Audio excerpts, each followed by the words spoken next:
네, 반갑습니다. 우리 사회문화 3주차고요. 지난주에 이어서 우리 이번 시간에는 지난주 우리 연구 방법 배웠잖아. 이번 주에는 그 연구 방법 중에서도 자료 수집과 관한 내용 한번 배워보도록 할게요. 자, 위 물고 좀 내리고. 자, 그럼 우리 지난 시간에 배웠던 거 먼저 복습부터 하고 갈게.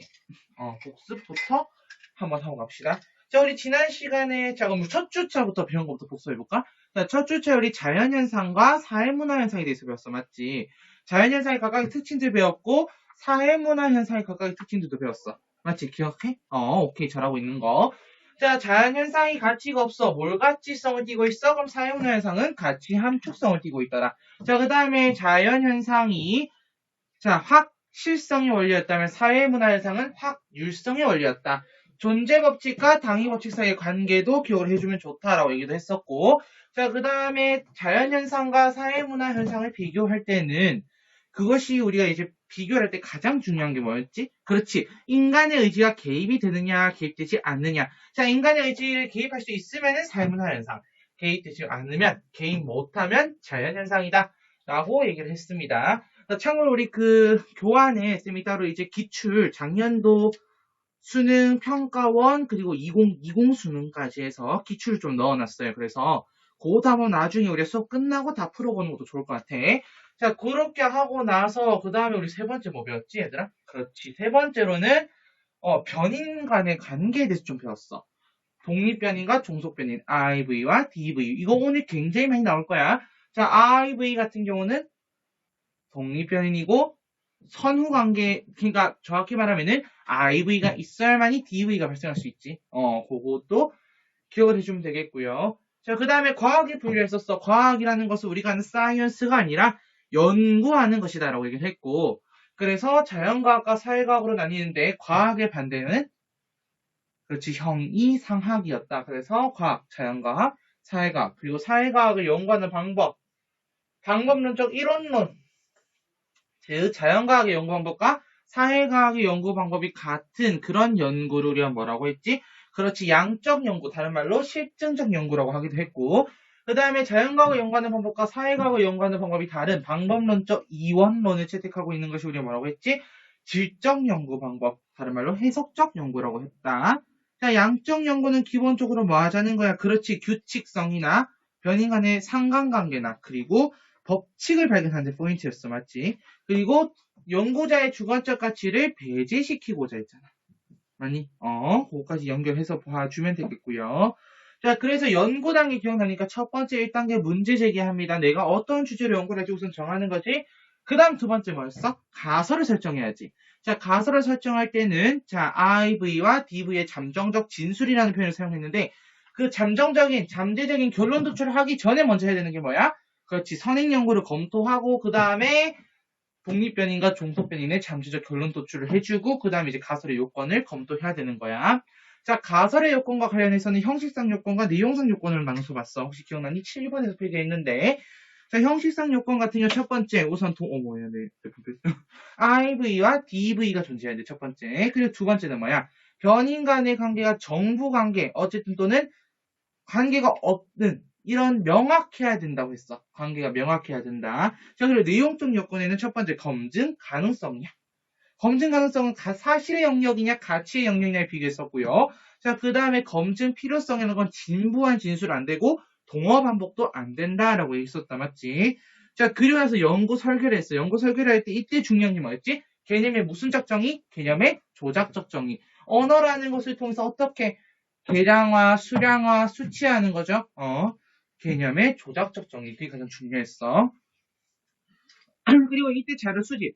양적 연구에서 자료 수집을 하는 방법은 크게 질문지법과 그 다음 실험법으로 나눠져 있다 얘기했었고요.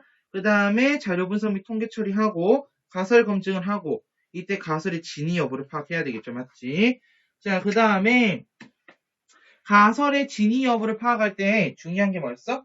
그렇지. 이 가설이 내가 세운, 그러니까 이런 거야. 연구 결과와 내가 세운 가설이, 맞아 떨어지는구나. 그럴 경우에는 가설을 어떻게 하는 거예요? 수용하는 거죠.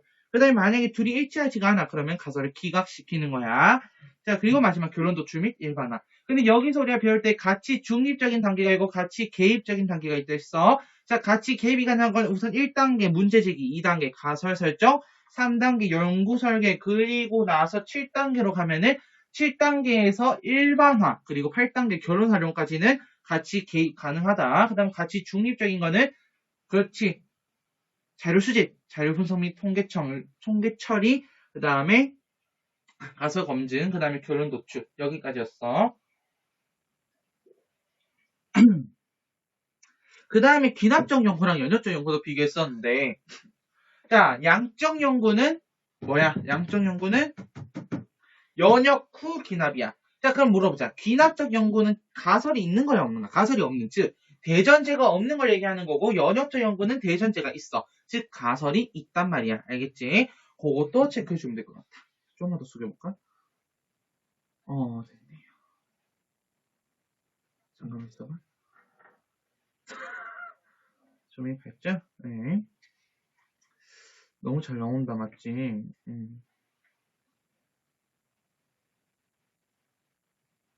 자, 계속 가볼게요. 계속 가볼까? 자, 그리고 나서 우리가 또 배웠던 건데, 기억납니까? 그렇다면은, 해석적 연구는 어땠어? 해석적 연구는 연역 없고, 기납, 즉, 가설이 없다는 얘기였어. 맞지? 가치 중립, 가치 개입 얘기했고, 그 다음에 질적 연구 한번 가볼까요? 자, 질적 연구는 방법론적, 이원론이야, 이원론이야? 이원론이다라고 얘기를 했고요. 자, 그 다음에 얘네는 법칙 관련 이런 거 싫어. 주관적 의미의 무슨적 이해? 심층적 이해. 다시 한번 뭐? 주관적 의미의 심층적 이해라고 했어. 자, 첫 번째 문제 제기를 할 거야. 문제 제기를 할 건데, 질적 연구 같은 경우는 대규모, 즉 많은 사람들 대상으로 조사하니? 아니요, 소수를 대상으로야. minority, majority, no minority 집중적으로 해서 조사하고자 하는 거예요. investigate. investigate. investigate. 오케이. 자, 그 다음에 연구 설계를 합니다. 마찬가지로. 근데 연구 설계를 할 때 앞에 나오는 우리 하면 양적 연구랑 다른 점은 개념의 사전적 정의를 한다는 거야. 언어를 갖다가 그 언어를 좀 더 깊게 파고드는 깊은 의미, 심층적인 의미를 파악하고자 하는 거야. 자, 그래서 그 조작적 정의와 사전적 정의의 다른 점 구분하셔야 되겠고요. 자, 그 다음 자료 수집 어떻게 하니? 그렇지. 면접법이나 참여관찰법을 통해 한다. 자, 오늘 배울 사실 자료 수집 방법 중에 한 가지가 더 있어. 문헌연구법이 있는데 문헌연구법 같은 경우는 양적 연구와 질적 연구에 모두 쓸 수 있다. 자, 그 다음에 직관적 통찰이란 것도 있었고, 그 다음에 그렇지 감정이입적 이해 기억나니? 감정이입적 이해 그렇지 역지사지 이거 얘기했던 거 그거 정도 기억해 주면 되겠어. 그 다음에 설명과 기술이라는 부분이 있었다 맞지? IV와 DV 간의 관계를 규명하는 것을 우리는 설명이라고 했어. 설명. 그거는 실증적 연구죠. 양적 연구. 그 다음에 있는 그대로 묘사하는 거. 예를 들어 뭐 녹취록이라든지 일기라든지 이런 것들은 기술 바로 우리 기술이 그 테크놀로지 기술이 아니라 여러분들이 생년 배웠는지 모르겠는데 생년에 보면은 기술 윤리학이라고 있어요. 말 그대로 있는 그대로 써내리는 기술하시오 할 때 그 기술인 거야. 그건 해석이라 얘기했고 그 다음에 쌤이 1차 재료랑 2차 재료 구분해줬는데 기억납니까? 오늘 그 2차 재료에 대해서 좀 더 볼 거야. 자 우선 1차 재료는 원자료였어. 원자료 원래 있는 그대로 이게 뭐냐면은 내가 연구를 했을 때 그 연구를 하면서 얻은 자료인 거야. 예를 들어 양적 연구면 질문지법을 통해서 자료를 수집한다 했지. 그러면은 질문지를 통해서 얻은 그 통계 결과가 있을 거 아니야. 그런 거. 예를 들어 뭐 참여 관찰법이다. 그러면 그 관찰하면서 쓴 관찰 일지 같은 거 있잖아. 그런 것들. 그게 1차 재료, 원자료였고 2차 재료인 가공 자료는 뭐였니? 그렇지. 다른 사람들이 미리 결론을 낸 것들이나 자, 또는 어떤 거예요? 타인의 자료를 인용한 거를 보통 얘기해. 뭐 교과서라든지 통계청 자료 그리고 뭐 연구 결론 이런 것들이 있죠. 자, 그러면 이제 오늘 본격적으로 여러분들과는 자료 수집 방법에 대해서 배울 거야. 알겠지? 자, 첫 번째로 배울 게 바로 질문지법이야. 시작을 해볼까요? 자, 1-03. 우리는 지금 자료 수집 방법 들어왔습니다. 자료 수집 방법 1. 빨간색으로 질문지법. 자, 질문지법은 너는 쉽게 생각하면 뭐냐면은 설문지 하는 거예요. 설문지. 학교에서 방과후 학교 설문지, 방과후 학교 응답 설문지 이런 걸 한다고 해보자. 이거 질문지법 해당됩니까? 해당될 수 있죠. 질문지법. 이런 것도 있어요. 어떤 것도 있냐면은, 쌤 옛날에 이제, 여기 대구니까 좀 썰 하나 풀어보자면은, 옛날 쌤이 이제 반월당이라고 해서 대구에 있는 시내를 보통 이제 반월당, 동성로 이쪽을 봐요. 그래서 이제 쌤 집은 대구에서 굉장히 서쪽이니까 지하철 타고 한 20분 정도 가면 시내를 갈 수 있단 말이야. 그래서 시내를 가서 그 반월당역의 1호선과 2호선 환승역이거든요. 그래서 거기 지하상가가 굉장히 커. 그래서 지하상가에 보면은 중앙에 분수대가 있는 데가 있어. 지하상가에 분수대가 있는 데가 있단 말이야. 거기 이제 우리가 뭐 쉼터 뭐 이렇게 부르기도 하고 중앙광장 뭐 이렇게 부르기도 하는데 쌤 그때 어디냐면 그 반월당에 보면 삼성생명 빌딩이라는 데가 있고 거기 지하에 영풍문고가 있어요. 그래서 쌤은 영풍문고를 왜냐하면 접근성 때문에 그런지 모르는데 영풍문고 좀 많이 가요. 교보문고도 좋긴 좋아. 교보문고도 가긴 가는데 어쨌든 영풍문고를 가는데 갔다가 나오는 길에 그 중앙광장을 지나서 나오게 돼 있어요. 거기서 이제 뭐 설문을 하나 하는 거야. 그래서 이제 설문을 보니까 뭐 그런 거죠. 이제 학생들의 뭐 이런 뭐 정서 이런 거 그런 걸 간단하게 심리학적인 그런 부분들을 설문을 한다라고 해서 혹시 응답해 줄 수 있냐라고 해서 응답을 했었어요. 근데 요즘은 사실은 그렇게 진짜 질문지법이라고 해서 막 설문지 들고 다니면서 그러진 않죠. 요즘은 잘 안 그래요. 맞지? 요즘은 어때? 다 그 구글 설문지, 구글 폼을 통해서 다 해결을 하죠. 요즘 네이버 폼이나. 그런 것도 있고요. 실제로 저도 이제 질문지법을 이용해서 한 연구를 해본 적도 있어요. 어떤 거였냐면은, 연구 주제가 이거야. 당신의 행복들을 얼마나 느낍니까? 라는 거야. 굉장히 추상적인 주제 아니니, 사실은? 맞아. 우리가 사실 이거를 질문지법을 통해서 하기는 약간 어려운 부분이 있어. 그리고 사람마다 느끼는 행복의 정도가 약간 다르긴 해. 맞지? 근데 그걸 가지고 질문지법을 한번 해본 거야. 왜냐면 나도 이제 처음이니까, 그때는. 그래서 질문지법을 통해서 연구를 시작을 딱 했어요. 딱 질문지가 굉장히 약간 좀 초라하긴 했어. 그리고 오늘 좀 이따 배우겠지만은, 질문지에 포괄성도 없었고, 베타성은 있었는데 포괄성이 없었어. 이게 무슨 말인지 좀 이따 보면 너네가 알게 될 거야. 그리고 쌤은 그때 이제 객관식도 다 넣고 주관식도 넣고 연령을 쌤이 나눴어요. 연령을 나눠서 연령별로 느끼는 행복이 어떤가라는 그런 것도 쌤이 했었고 기본적으로 1번 이거였어. 당신은 행복하다 느끼십니까? 1번 예, 2번 아니요. 단순하죠. 모르겠다 이거는 왜 안 넣어. 기타 4번 기타 이거 왜 안 넣어. 그래서 굉장히 질문지법을 그때 처음 써보면서 왜냐면 그때 쌤이 처음 해보니까 그렇다고 면접법 그때는 코로나 없었어요. 면접법을 사용하기에는 너무 개인의 이야기에 달하는 게 아닌가 싶은 생각도 들었고 그렇다고 학교에서 참여관찰법을 할 수는 없죠. 그래서 네, 질문지법을 한 적이 있었습니다. 자, 그러면 이 정도면 질문지법이 대충 뭔지는 파악이 되지. 질문지법이 대충 뭔지는 파악이 돼. 그럼 나는 이제 정리를 한번 시작해보도록 합시다. 1번 질문지법의 의미. 자, 질문지법이라고 하는 것은 아까도 얘기했지만 질문을 미리 제시하고 그에 따른 결과를 수집하는 거야. 자, 질문을 미리 제시하고 그에 따른 결과를 수집하는 거. 이걸 바로 뭐라고 한다? 질문지법이라고 한다. 질문지법. 그럼 질문지법의 특징. 2번 특징 가보자. 특징. 네, 노트북이 또 밥 달라고 오네요. 네, 밥 주고 있습니다. 특징. 첫 번째, 양적 자료를 수집한다. 무슨 자료? 양적 자료를 수집한다. 요 정도는 알죠? 왜? 양적 연구 방법에서 사용되는 자료 수집 방법이니까. 자, 양적 자료를 수집하는 방법이다. 자, 그렇다면은 여기서 포인트는 뭐야? 바로 이것은 구조화되어 있고, 구조화, 그 다음 중간점, 구조화됐을 뿐만 아니라 표준화된 방식이다. 구조화, 표준화된 방식이다. 이 정도는 알지, 너네도. 왜? 우리 지난주에 양적 연구 엄청 시비였잖아. 양적 연구. 그리고 지금부터 우리는 표본조사랑 전수조사에 대해서 비교를 좀 해서 볼 거야. 표본조사와 전수조사. 그럼 미리 물어볼게, 쌤이.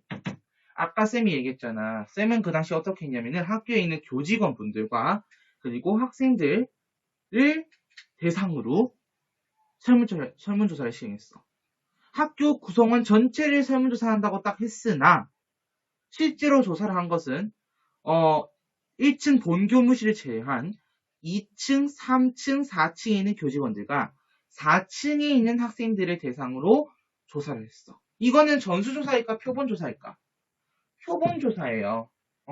모집단은 학교 구성원 전체인데 나는 실제로 어떻게 했던 거야? 1층은 제한, 2층, 3층, 4층의 교직원분들과 4층의 학생들을 중심으로만 했잖아. 그들이 표본이 되는 거야. 전수조사는 뭐예요? 전체 다 해야지, 할 거면은. 즉, 아까 내가 모집단이 학교 구성원이라고 얘기했으면은 학교 구성원 모두를 조사해야 되는 게 전수조사인 겁니다. 알겠지? 그래서 우선 빨간색으로 A. 전수조사. 이제 어느 정도 감이 좀 와. 감이 오고 있을 거예요. 이거는 모집단의 대상으로 실시한다. 모집단의 대상으로 실시한다. 그럼 이때 모집단은 뭐예요? 모집단은 그렇지, 바로 조사 대상이 되는 집단 전체를 우리는 모집단이라고 한다. 다시 한번 하고 조사 대상이 되는 집단 전체를 우리는 모집단이라고 한다. 알겠습니다. 자, 그러면은 이 전수조사와 달리 표본조사는 어떤가? 그것도 한번 보도록 할게요. B. 표본조사.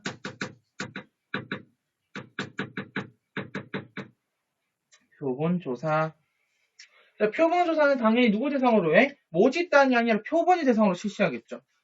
좀 볼게요. 자, 표본의 대상으로 실시한다.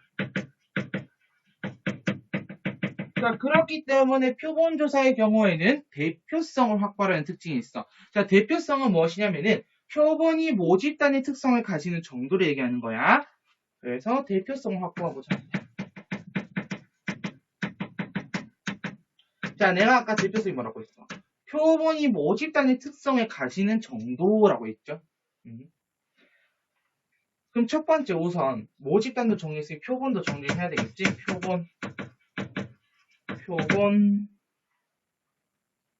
표본은 우리가 정의를 내리면 사회학적으로 정의를 내리면은 실제 조사 대상이 되는 집단, 실제 조사 대상이 되는 집단을 우리는 표본이라고 한다.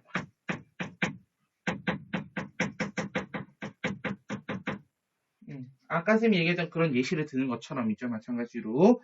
자, 그럼 여기도 다른 예시를 하나 들어볼게요. 우리 이거는 교재에 있는 예시거든요. 예, 한번 보도록 하겠습니다. 1000명 성인 남녀 대상 1000명 성인 남녀 대상 국민 여론조사라는 조사를 할 거야, 나는. 이거는 첫 번째, 너네 전수조사 같아? 표본조사 같아? 누가 봐도 표본조사지. 전수조사면 이거 앞에만 빼고 그냥 국민 여론조사에서 국민들 전체를 다 보면 되는 거야. 안 그래? 가볼게요. 첫 번째. 우선 모집단은 누구니? 당연히 국민 여론조사이기 때문에 모집단은 국민이 될 거야. 맞지? 모집단은 국민. 자, 그렇다면 표본은 누구니? 표본은 이 국민 중에 선택된 1000명의 성인 남녀가 되겠죠. 선택된 1000명이 표본이 될 거야. 실제로 이거는 이제 대학교 가면 굉장히 많이 하게 됩니다. 표본조사 같은 경우는. 예. 학교에서 이제 레포트를 쓰거나 보통 이제 중간과제, 기말과제 이런 걸로 이제 많이 하게 될 거거든요. 대학교 가도 이런 거 많이 보게 돼. 이제 캠퍼스 이제 건물 지나다 보면 이런 거 이제 많이 보게 될 겁니다. 자, 그러면 그 아래에다가 노란색으로 자, 로마자 1번 쓸게요. 로마자 1번. 자, 로마자 1번으로 첫 번째 대표성부터 정리합시다. 자, 대표성은 아까 쌤이 설명했습니다만 한 번 더 적어볼게요. 표본이 모집단의 특성. 표본이 모집단의 특성을 가지는 정도. 표본이 모집단의 특성을 가진 정도. 계속 읽어봐. 그럼 입에 붙어. 표본이 모집단의 특성을 가지는 정도.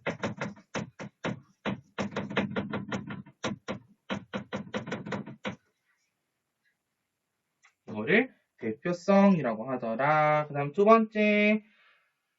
아까 얘기했잖아요. 봐봐. 다시 나의 예시로 가보자.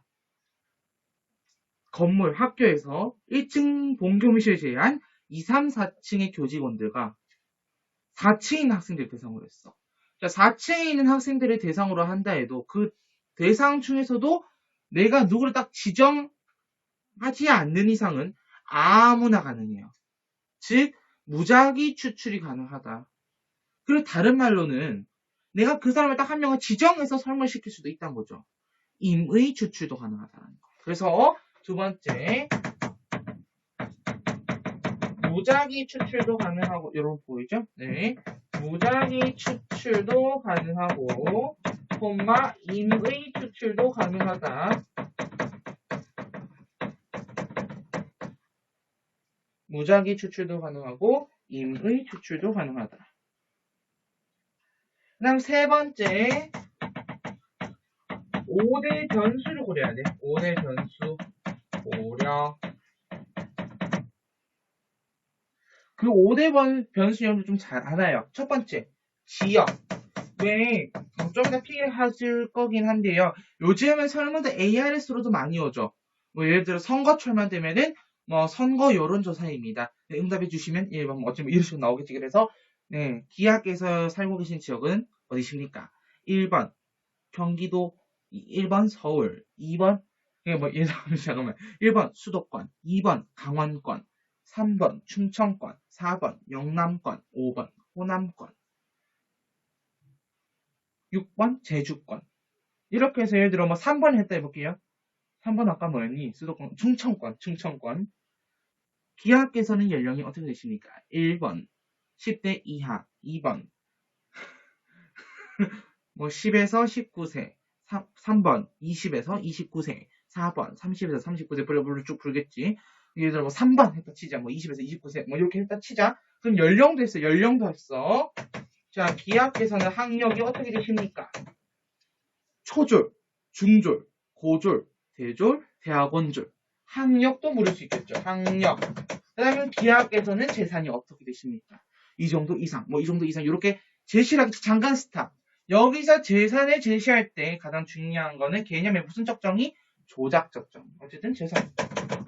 하나 더 남았습니다. 하나 더. 뭐야? 그렇지. 기하께서는 성별이 어떻게 되십니까? 성별도 볼 수 있겠죠. 그렇게 이렇게 5개 지역, 연령, 학력, 재산, 성별 5대 변수를 고려해야 된다. 근데 이건 여러분들 이제 ARS 받아보면 다 알 수 있죠.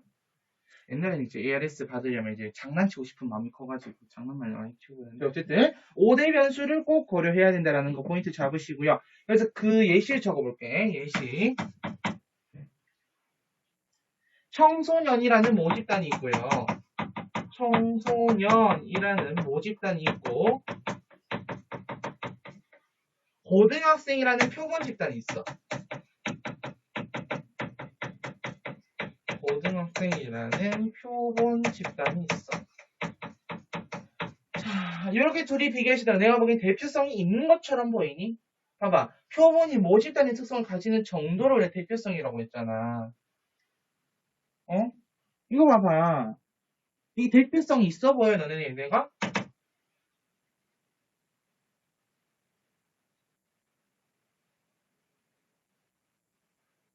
왜 없냐면은, 봐봐. 청소년과 고등학생이잖아. 야, 고등학생 말고도 뭐가 있어? 물론 중학생도 있을 수 있고, 초등학생이 뭐 일부 5, 6학년 학생들도 있을 수 있어. 근데 결정적으로 학교 밖 학생들은 뭐야? 학교 밖에 있는 청소년들을 왜 빼? 즉, 이런 경우에는 뭐가 확보되지 않았다고 보는 거야? 대표성이 확보되지 않았다라고 보는 거야. 빨간색으로 적을게요. 자, 대표성이 확보되지 않았어, 얘들아. 자, 대표성이 확보되지 않았다면은, 즉, 대표할 수 없잖아요. 그럼 뭐예요? 일반화 시킬 수도 없겠죠. 일반화 시킬 수도 없어. 즉, 이건 뭐예요? 지금 무슨 상황이 돼버린 거예요? 가치가 개입된 상황이다. 이라는 거지. 그리고 그 다음에 요 라인이 알겠지 너네는 전화설문 때문에 아까 얘기했죠? 전화설문이나 아까 구글 폼과 같은 인터넷 설문도 가능하다. 인터넷 설문도 가능하다.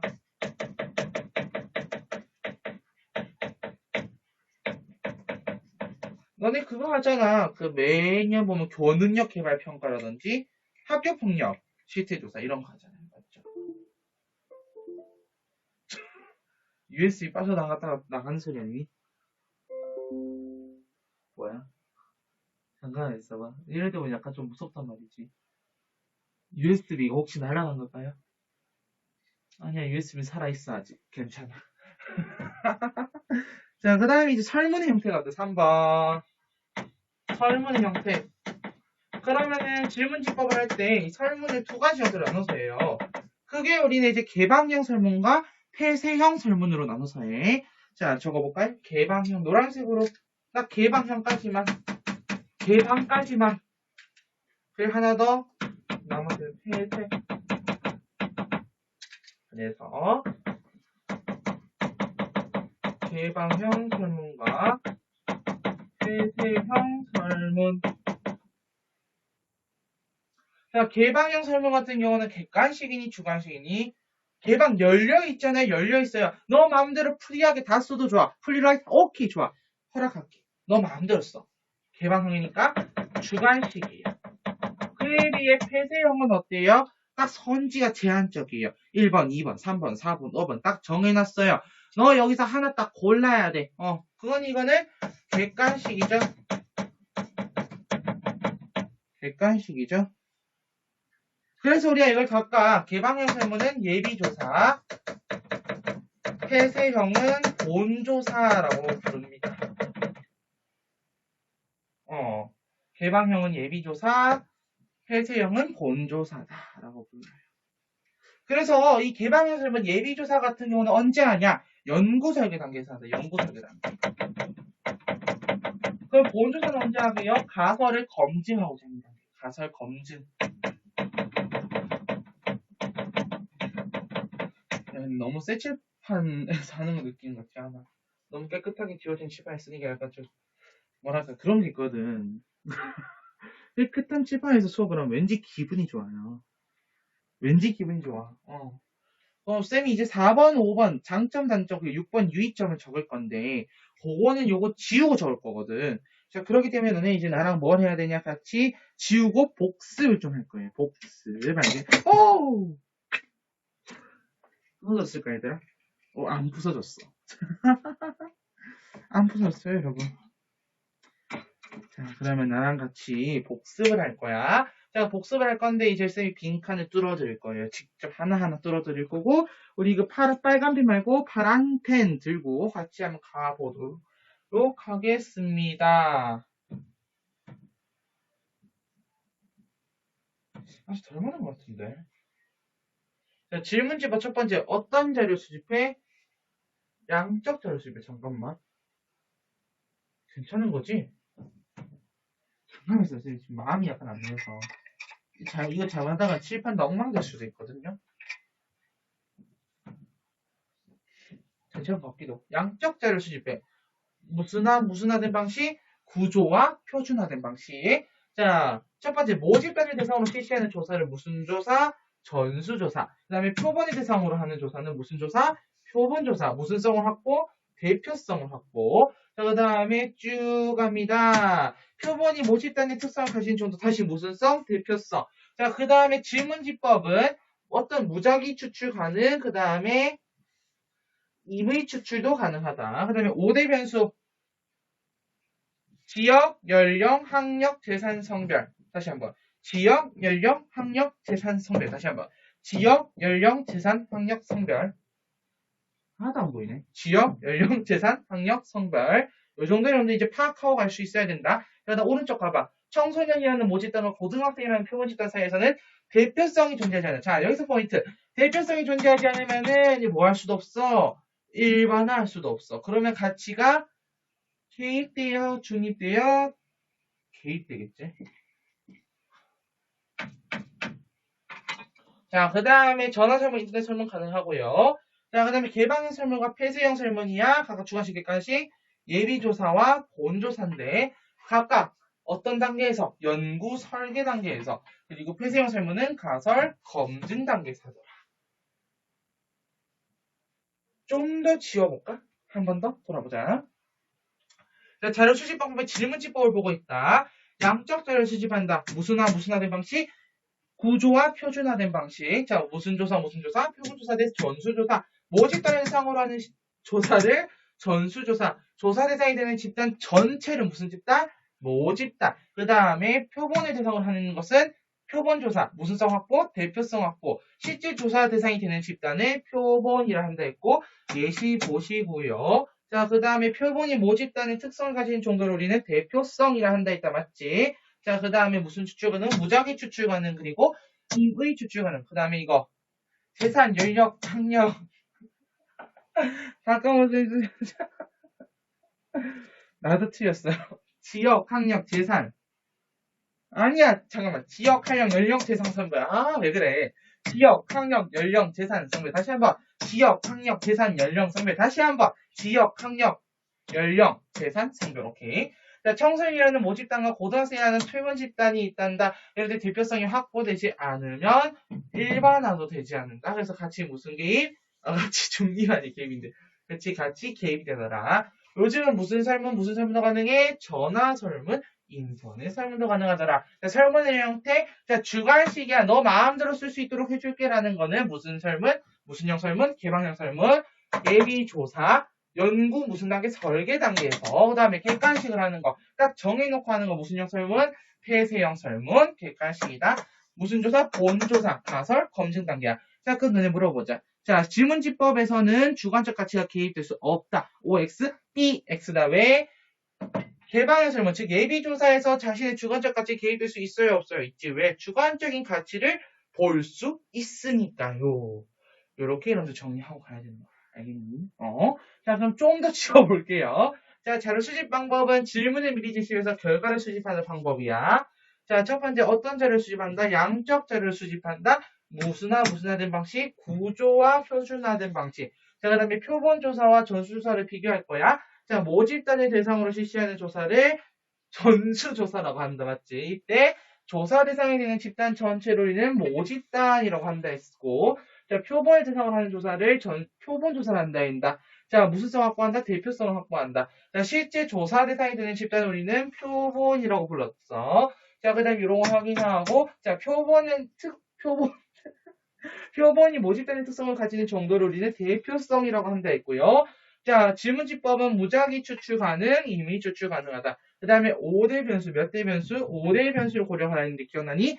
지역, 학력, 연령, 지역, 학력, 연령, 재산, 성별. 그 다음에 청소년이라는 모집단과 고등학생이라는 표본 집단, 이들 사이에는 무엇이 없어요? 대표성이 없어요. 그렇기 때문에 일반화할 수도 없어요. 그래서 무엇이 개입돼요? 가치가 개입이 돼요. 자, 요즘은 무슨 설문? 전화 설문, 그 다음에 인터넷 설문도 가능하다.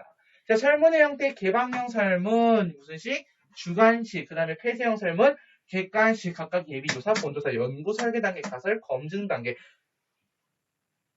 다시 한번 해볼래? 해볼래? 지우자. 그리고 다음 단계 넘어가자. 4번 장점.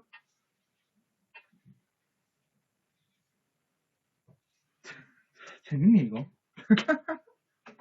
이걸 즐겨하는 사람 나밖에 없겠죠. 4번 장점 가볼게요. 4번 장점. 아까도 얘기했듯이 양적 연구랑 관련되어 있기 때문에 자료 수집의 규모로 따져서 보면은 대규모 자료 수집할 수 있어. 그래서 첫 번째 대규모 자료 수집 용이. 그래서 쌤도 그때는 한 진짜 100몇 명의 자료를 막 들고 통계 처리를 막 하고 있었거든. 혼자 남아서 한밤중은 아니지만 한 7시, 8시에 통계처리를 막 이렇게 두들기고 있어요. 그래서 그 다음부터 통계처리 용이. 솔직히 그래도 통계처리는 용이에요. 왜 그런 거 있지 않은 어제 중학교나 고등학교 때 보면은 설문조사를 하고 나서 그 이제 뭐 반장이나 부반장이나 서기가 자 지금부터 통계 낼 거니까 꼭 손 잘 들어야 돼 라고 하는 경우 있지 않았니? 통계처리 해야죠. 통계처리 용이하다. 그렇기 때문에 확실한 건 정확성과 객관성이 높다. 왜 이런 통계 처리를 누가 해요? 요즘 누가 하니? 컴퓨터. 누가 한다고? 컴퓨터. 컴퓨터가 하기 때문에 정확성도 높고 객관적이겠죠 상대적으로. 왜? 딱딱딱 맞아 떨어지니까 맞지? 주관적 가치 여기서 이 사람 어떤 걸 느꼈을까 이런 걸 보는 게 아니죠. 그 다음에 경제성이 높습니다. 높은 경제성. 시간 대비 효율도 높고요. 그래서 전반적으로 시간과 비용이 적게 들어요. 하지만 단점도 있지 않을까 얘들아? 그렇지 5번 단점도 있겠죠. 어떤 단점이 있니? 언어 터치하기 커. 만약에 글을 모르는 사람이 그거를 받고서는 어떻게 대답을 해? 무슨 말인지 뭔지도 몰라. 근데 그걸 우리가 어떻게 해? 못하죠. 그렇기 때문에 이것은 언어적 제약이 크다. 언어적 제약이 크다. 그래서 문맹이나 또 아기한테 이걸 보여주세요. 아기가 이렇게 할 수 있으니까 없죠. 유아한테도 못해요. 그리고 5살, 6살 된 아이들도 이거는 못 알아요. 못 알아먹어. 영유아들 다 몰라. 그다음 원주민들. 물론 원주민 비하는 아니지만 우와 이렇게 했어. 원주민들 사이에서 뭐가 될지 모르지만 원주민들이 한글을 알고 있지 않은 이상 이거 못해요. 원주민들에게도 언어적 제약이 존재합니다. 그 다음에 쌤 요거 사실 나도 굉장히 많이 겪었던 건데 그렇게 예를 들어 교무실을 다 이제 응답지 다 줬고 반별로 다 돌렸다고 해보자. 근데 그걸 한 아이들도 있고 안 한 아이들도 있고 어떤 아이들은 그거를 쓰레기통에 처박은 아이들도 있을 거 아니야. 맞지? 나도 그랬거든. 그래서 회수율과 응답률이 낮아요. 상대적으로 회수율과 응답률이 낮아요. 그렇기 때문에 대표성을 저해합니다.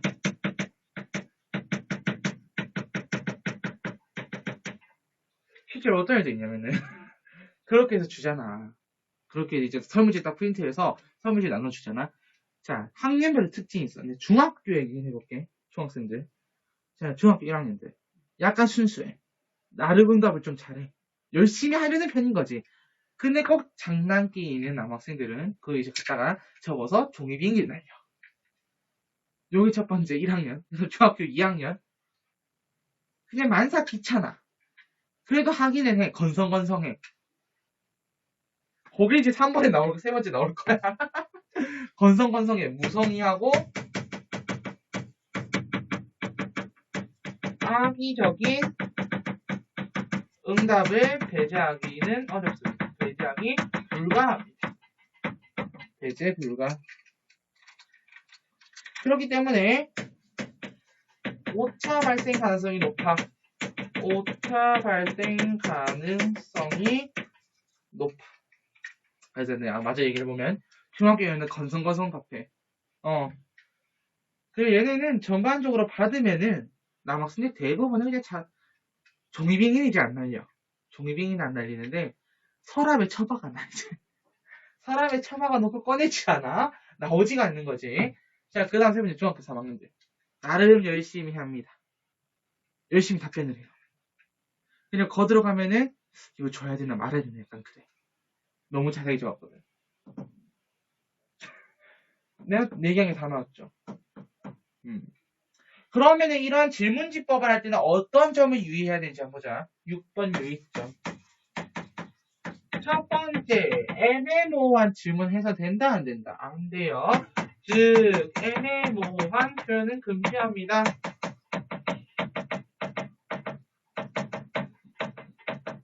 왜 애매모호한 표현을 금지하는 거야? 사람마다 그걸 해석하는 게 다 다를 수가 있잖아. 예를 들어서 어떤 게 있냐면 노란색으로 평가원이 잘 나와. 정기적으로 또는 주기적으로라는 표현이야. 야, 너네가 주기라는 걸 봤을 때 수원에 나오는 그 삼각함수의 그 사인 함수, 코사인 함수, 탄젠트 함수의 그 주기, 사인 함수 주기 2파이, 코사인 함수 주기 2파이, 탄젠트 함수 주기 파이. 너네 이걸 떠올리진 않잖아. 그건 정해져 있지. 그건 정해져 있지. 근데 야, 이게 1년 사이클인지, 1년 주기인지, 한 달 주기인지, 일주일 주기인지, 하루 주기인지, 1시간 주기인지 이거 어떻게 알아요? 정확하게 딱 정해줘야 돼요. 야, 쟤 또 왜 오늘따라 또 왔다 갔다 그러니? 네, 불빛이 굉장히 또 파리.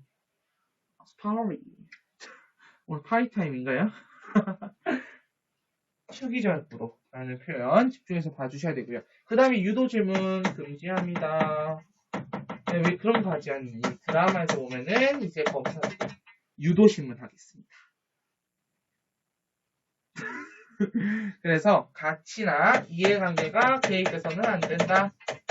가치나 이해관계가 개입돼서는 안 됩니다. 그 다음 세 번째 이중 질문 된다 안 된다? 내 손만 나오죠? 이중 질문해서 된다 안 된다 안 된다. 이중 질문도 금지합니다. 예를 들면 이거는 이제 나와서 그런데 우선 응답자가 혼란을 초래한다고 이거는 같이 이 예시를 좀 질까봐가 굉장히 고민을 했는데 그래도 평가원에 나온 거라도 소개를 할게요. 부모님의 학력. 이게 왜 이중 질문이에요? 라고 묻는 친구들 있죠. 첫 번째. 부모님이 계시니 안 계시니? 그거부터 봐야 돼요. 절대 패드립 아니에요. 알겠죠? 네, 평가에 나온 거예요. 네. 부모님이 계시니 안 계시니? 그걸 가지고 첫 번째 나눠봐야 되겠지. 부모님의 학력이라는 표현은 부모님이 막 아버지만 살아계신다. 어머니만 살아계신다. 두 분 다 살아계신다. 두 분 다 살아계시지 않는다. 아니면 아버지는 살아계시는데 새어머니가 들어왔다. 모든 경우일 수가 다 있는 거야. 두 번째, 학력. 고등학교 학교를 안 나오실 수도 있고, 초등학교만 나오실 수도 있고, 초졸이거나 중졸이거나 고졸이거나 대졸이거나 그 다음에 대학원을 졸업했거나 가능하지 않니? 어쨌든 이중질문이 금지입니다. 자, 그 다음 세 번째 노란색으로 빨간색으로 갈게요.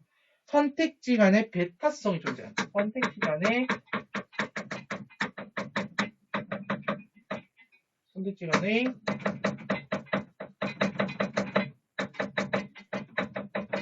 배타성 존재. 중복된다 안 된다. 중복돼서는 안 됩니다. 라고 하는 거죠. 그 다음 두 번째 선택지 간에 무슨 성도 존재해야 돼? 포괄성도 존재해야 돼.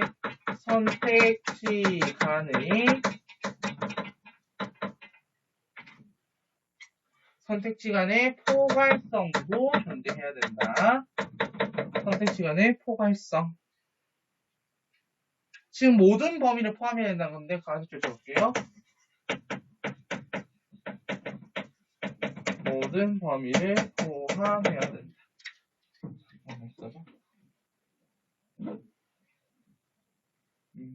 모든 범위를 포함해야 한다. 바로 안 되었구나. 여기까지 하면은 질문지법 표현 끝납니다. 뭐 장점, 단점, 유의점에서 굳이 쌤이 아까처럼 막 빈칸 다 뚫을 필요는 없겠죠. 질문지법이니까 쌤이 그렇게 빈칸을 좀 뚫었던 거예요. 자, 그러면은 이제 우리는 교재를 한번 보도록 하겠습니다, 여러분. 몇 분 됐니? 44분 정도 됐나요? 네, 44분 정도 됐네요. 그럼 교재 한번 같이 보도록 하겠습니다. 자, 34페이지 같이 밑줄 그어 보도록 할게요. 자, 첫 번째 질문지법입니다. 자, 조사 주제 및 목적에 부합하는 질문을 미리 작성하고, 여기서 눈에 안 보이는구나. 내가 왜 그 생각을 못했니? 잠깐만 있어봐. 여기는 우선 의자를 좀 빼도록 하겠습니다. 의자를 빼고, 최대한 오른쪽 붙을게. 왜냐면 쌤이 이제 요거를 위치 조정을 하면서, 네, 여러분들과 최대한 가까워져야 되는데, 네, 제가 최대한 가까워질 수 있는 여기까지 범위입니다. 자, 같이 보도록 하죠. 자, 조사 주제 및 목적에 부합하는 질문을 미리 작성하고 이를 조사 대상자에게 제시할 자료 수집하는 방법이다. 자, 특징 1번 갑니다. 양적 재료를 수집 밑줄, 양적 재료를 수집. 그래서 통계 분석할 목적으로 활용된다라고 되어 있고요. 2번. 모든 조사 대상자에게 같은 형식과 내용을 갖는 질문과 선택지를 제시하는, 자, 밑줄 간다. 구조와 표준화된 자료 수집 방법, 밑줄에 해당한다. 3번. 모집단의 대상으로 전수조사 밑줄, 모집단의 대상으로 전수조사 밑줄 수행하기도 하지만, 자, 그 다음 갑니다. 표본을 추출하여 표본조사까지 밑줄 수행하는 경우가 일반적이다. 그래서 전수조사보다는 표본조사를 하는 경우가 더욱 일반적이다라고 하는 거죠. 자, 그 다음에 4번. 문자 언어를 활용하여 수행하기도 하지만 전화조사 밑줄, 전화조사와 같이 음성 언어를 활용하는 경우도 많은, 밑에 보면은 요즘은 인터넷 설문도 한다고 되어 있습니다. 자, 오른쪽 잠깐 가보도록 할까요? 자, 모집단과 표본입니다. 자, 사회조사에서 조사 대상이 되는 집단 전체를 모집단, 밑줄 긋고 싶은 친구들은 그것도 괜찮을 것 같아요. 쌤은 그을게요. 여러분들 같이 긋고 있습니다. 사회조사에서 조사 대상이 되는 집단 전체를 모집단. 그리고 모집단 층에서 실제 조사를 위해 선택된 집단을 표본이라고 한다라는 거죠. 그 아래 보도록 하겠습니다. 전수조사와 표본조사. 자, 모집단에 대하여 실시되는 조사를 전수조사 네모할게요. 전수조사라고 하고, 표본을 대상으로 하는 조사를 표본조사라고 한다. 표본조사 네모하죠. 자, 사회조사에서는 여러 가지 한계로 인해 일반적으로, 자, 밑줄, 일반적으로 표본조사를 실시한다라는 거예요. 전수조사를 하기에는 많은 비용이 되겠죠, 사실은. 그리고 전수조사를 하는 데 있어서 주민등록을 기준으로 할 것인가, 아니면 실거주 이런 것을 기준으로 할 것인가, 어쨌든 그런 복잡한 문제들도 발생할 수 있습니다. 그리고 그에 맞는 행정력이라든지 행정 비용이 소요되겠지? 자, 그 다음 표본의 대표성 갑니다. 자, 표본이 모집단의 특성을 고스란히 가지고 있는 정도를 밑줄. 자, 표본이 모집단의 특성을 고스란히 가지고 있는 정도를 대표성 동그라미 하겠습니다. 대표성이라고 하는데, 이는 표본 조사 결과를 모집단으로 일반화하기 위해, 자, 거기 꺽쇠 표시할게요. 표본조사 결과부터. 꺽쇠. 자, 표본조사 결과, 꺽쇠를 하지 말고, 이렇게 대가로 맞니? 잠깐만, 갑자기 생각나. 대가로 아닌데? 이거 꺾는 표시, 이거 부등호 표시로 해주세요. 알겠죠? 표본조사 결과를 모집단으로 일반화하기 위해 표본이 필수적으로 갖춰야 될 조건까지 해주세요. 대표성. 자, 다시 왼쪽으로 가서 장점과 단점 한번 가보도록 하겠습니다.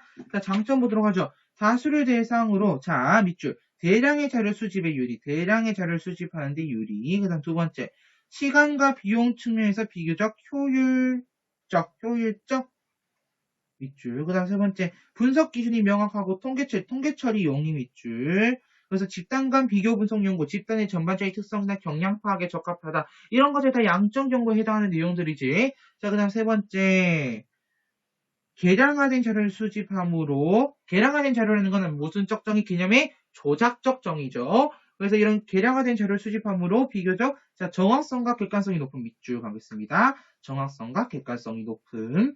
자, 그 다음 단점 가도록 하죠. 자, 의사소통이 곤란한 사람들 대상으로 활용하기 곤란하다. 거기다 한번 적지만. 밑에 문맹자에게 활용하기 곤란 밑줄. 그리고 그거를 위에 있는 첫 번째 걸로 화살표 날려주세요. 알겠지? 자, 그 다음에 해수율과 응답률이 낮게까지 밑줄. 해수율, 응답률이 낮게 나타나는 경우 있죠. 대표성을 져야 한다. 그리고 네 번째. 자, 무성의한 응답, 악의적인 응답 가능성 배제할 수 없다. 전체 밑줄 하겠습니다. 무성의한 응답, 악의적인 응답의 가능성을 배제할 수 없다. 그래서 오차 발생 가능성이 높죠. 그래서 왜 보면은 여러분들 뉴스를 열심히 보는지 모르겠습니다만은 선거철에 뉴스를 보면 이제 여론조사 같은 거 하잖아. 거기 보면 이런 게 나와. 리얼리터 맞나요? 그래서 뭐 오차 범위 0.5%포인트. 플러스 마이너스 뭐 이런 식으로. 또는 뭐 플러스 마이너스 2%포인트. 이렇게 막 뜨잖아요. 실제로 2% 포인트. 쌤 옛날 얘기 하나 죠. 초등학교 4학년 때. 무슨 있었냐면, 초등학교 4학년 때 수학을 배웠는데 뭐냐면, 아직도 기억나. 4단원이었어. 비와 비율이라는 단원이었거든. 근데 쌤이 이제 친한 친구도 친한 친구가 몇 명 있었는데, 그때. 수학 시간에 쌤이 수학을 그렇게 잘하는 게 아니었어, 옛날에. 학원 안 못 가잖아.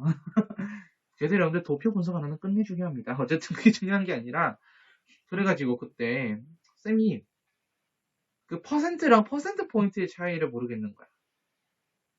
그래서 52%랑 56% 이건 알겠어. 그럼 그 차이는 4% 아니야? 라고 얘기를 했어. 그랬더니 친구가 답답해하는 거야. 야, 들어봐. 그 차이 4%가 그게 4%가 아니래. 증가한 만큼이기 때문에 4% 포인트래. 야, 거기서 왜 포인트를 붙여? 아니, 그렇게 하기로 정했대. 아니, 왜 붙이냐니까? 아니, 그렇게 하기로 정했다니까? 네, 이러면서, 네, 싸우던 기억이 납니다. 그때 왜 그랬는지 모르겠어. 어쨌든, 자, 계속 가보도록 합시다. 네 번째. 자, 표본은, 아까 우리 이거 필기한 거죠. 앞판서에서. 표본의 대표성이 낮을 경우 조사 결과를 일반화하기 곤란하다라는 거. 자, 그 다음 질문 작성 시 유의사항 보도록 합시다. 자, 거기 보면 개방형 설문, 폐쇄형 설문 거기 있죠. 밑줄 한번 쳐볼까, 같이?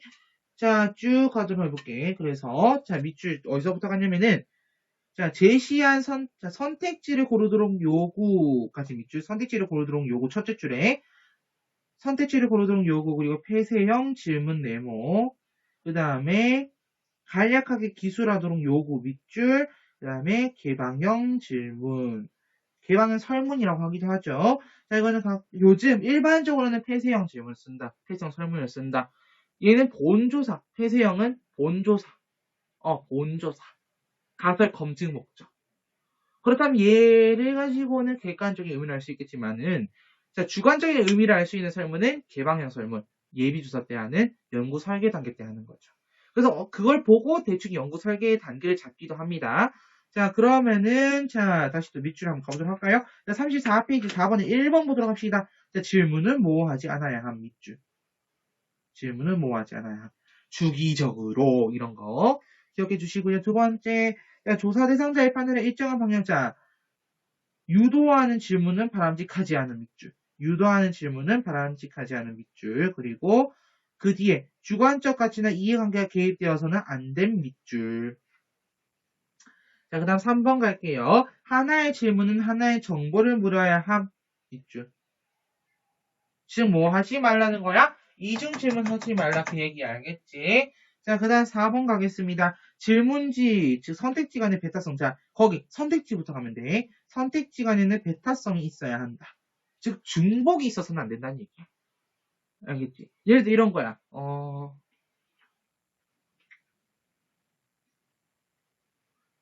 예를 들어 음악을 고르시오 라고 했어.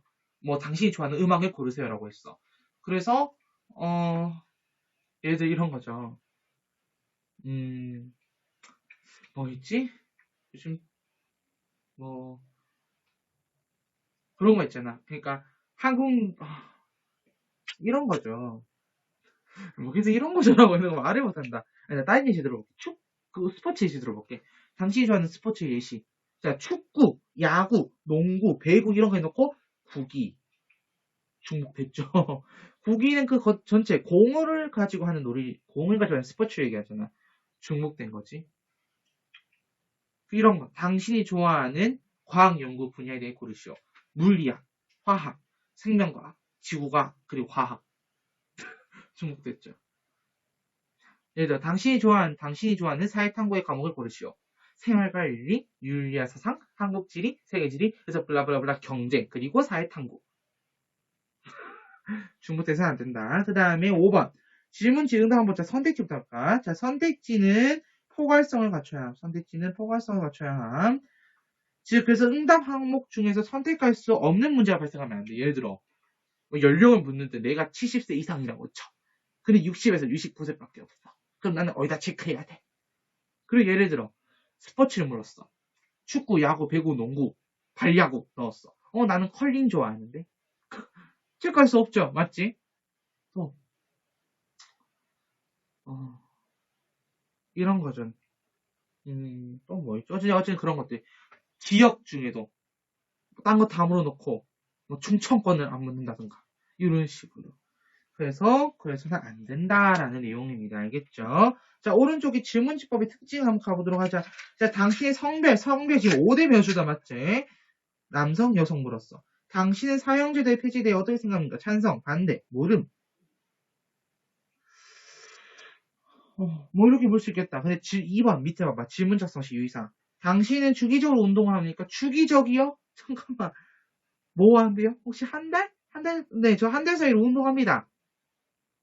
일주일? 저 일주일 단위로 운동은 일주일 단위로 안 하는데. 하루 단위? 하루 단위로는 해요. 뭐 이런 식으로. 그 다음에 나와봐봐. 당신이 좋아하는 운동은 무엇인가? 쌤이 아까 물었던 거죠. 축구, 야구, 배구, 구기, 기타. 중복됐지. 구기라는 거. 그 다음에 당신이 좋아하는 운동은 무엇입니까? 축구, 야구, 배구, 농구 해놓고 나는 정말 발레 좋아한다 해보자. 컬링 좋아한다 해보자. 야, 볼링 좋아한다. 야, 배드민턴 좋아한다. 그러면 그런 사람들은 축구 어떻게 못하는 거지. 그래서 여기는 지금 나는 중복성, 다는 배타성, 즉 포괄성이죠. 포괄성. 나는 배타성, 다가 포괄성. 이렇게 되어 있습니다. 알겠죠? 자, 오른쪽에 간단하게 확인학습 두 문제 있잖아요. 요거 간단하게 한번 정리 좀 해보자. 자, 질문지법의 특징이야. 자, 비표준항? 아니야. 표준항. 그리고 구조화되어 있어. 그리고 통계 분석에 적합한 자료야? 그렇지. 그리고 일반적으로 다수를 대상으로 해. majority, minority, no. 자, 그리고 시간과 비용 측면에서 효율적으로 잘 수집할 수 있어. 오, 맞아. 니은, 리을 4번 가면 되겠네. 그 다음에 2번 한번 볼까? 질문 작성 시 지켜야 할 사항으로 옳지 않은 것은? 조사 대상자에 맞는 수준의 용어를 사용하고 선택지 간의 배타성, 주관적인 의견을 물어서는 안 돼? 질문지법에서? 안 돼요 라고 하는 친구들은 진짜 수업 제대로 안 듣는 아이들. 되지. 왜? 예비조사에서 가능하잖아요. 맞지?